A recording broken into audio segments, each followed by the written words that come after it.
am repeatedly stunned by the courage and initiative of those who denied the logic of coverture and litigated their claims even when their lawyers must have told them that there was virtually no chance of success. And it's in the citations in these briefs that we can see, we can trace how the common sense of one era became the harsh injustice of another. One lesson from that. From the unity of husband and wife, it seemed to follow that they could not sue each other. It's a practice known as interspousal tort immunity. When a 19th century New York court refused to convict a husband of larceny for the theft of his wife's property, they basically said he owned it already, and they would not intervene because intervening might sow the seeds of discord and turmoil in the family. There's a legal citation written.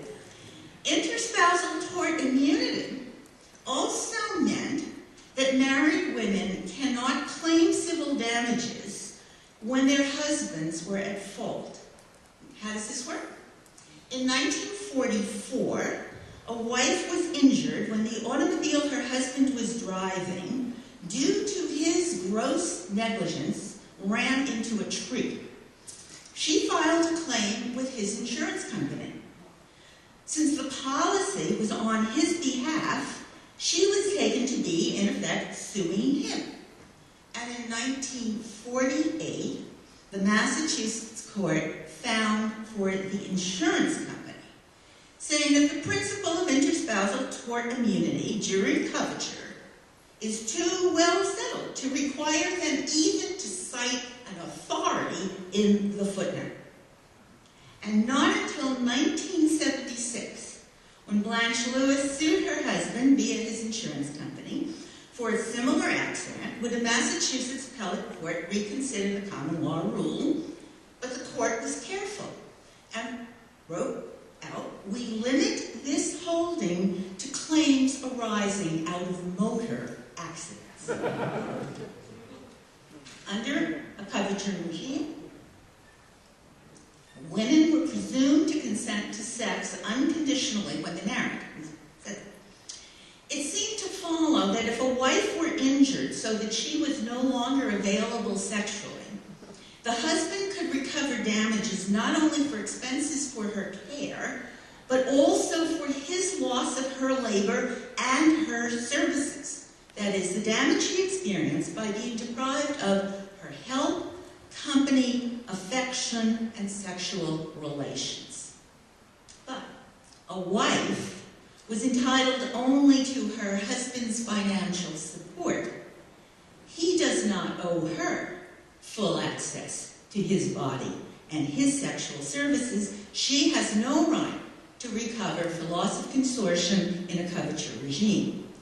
When the Iowa Supreme Court allowed Maud Acuff in 1956 to sue a negligent driver for damages for loss of consortium after her husband had been severely injured, it held that the legislature surely had changed its mind. Surely the legislature no longer intended coverture. Husbands and wives were now understood to have equal rights. But it was a 5-4 decision. The Chief Justice was among the minority. The dissenter said sharply, a wife is not, nor has she ever been, entitled to the services of her husband. You are opening, and I quote, a new door for endless, unsound litigation. And lest you think that Iowa was provincial, I am telling you that it was early. And the loss of consortium was not a cause of action in New York until 1968.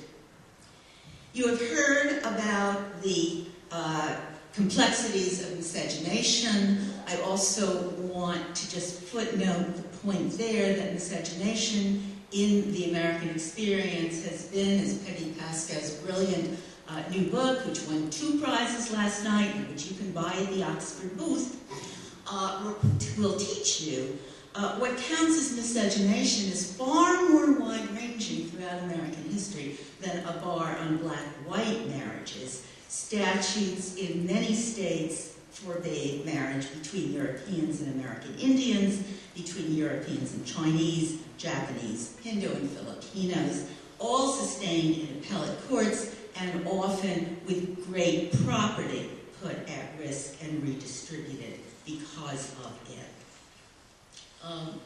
Other themes that occur in historians' briefs that are specific to the states have to do with whether you must have a religious ceremony, and so forth. My point, and I will end here so that we can talk together about these issues, is that the usefulness of historians' briefs in same-sex marriage cases may be hard to measure even in the context of the cases themselves.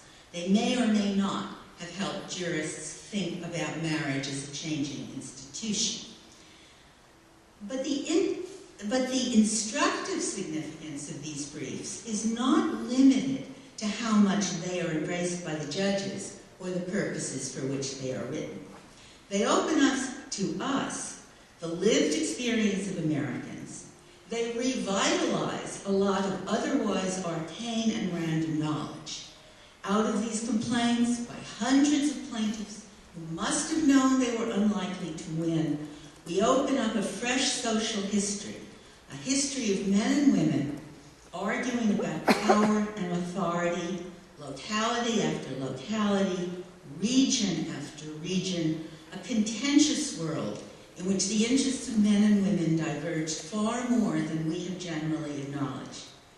And I want to end with the thought that I think we are now challenged to bring what we have learned in this context squarely into the center of our narratives of power and of politics, of immigration, of the economy, of foreign relations.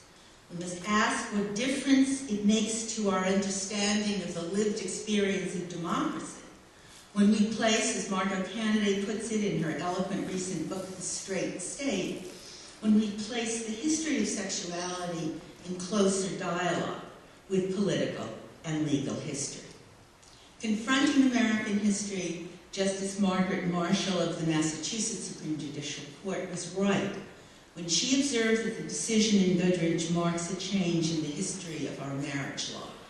But I would say that it helps us also understand better the history of the nation as a whole, and that we as historians are now better positioned to write a more nuanced history of our national empire.